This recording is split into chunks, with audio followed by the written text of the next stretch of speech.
mama winsiga rwose, nari mbonye amafaranga menshi, tugiye kubaho neza. Mama John nawe ati mwana wanjye, naraguhamagaraga ngo uze nkurebe mu maso, nari nkukumbuye cyane rwose, niyo uza byonyine nta kintu na kimwe uzanye ntari kunezerwa mwana wanjye. Ayo niyo magambo mama John yavuze mbere y'uko apfa. John asigara arira. Isomo twakura muri iyi nkuru, buri gihe cya nyacyo tuba dufite cyo gukoramo ibintu byacu n'uyu munsi wikwirindiriza ngo ejo. Ushobora kuvuga ngo uyu munsi ni mubi nzabikora ejo, ugasanga umunsi w'ejo ni wo mubi kurusha uwo nguwo. Wasanga ari mubi ukazongera ukabitega ejo handi hazaza, nabwo ugasanga ari mubi, ibyo bintu bikazarangira utabikoze.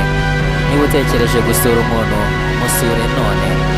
Wivuga uti nzamusura mfite ibyo mushyiriye, kuko ushobora kuzabibura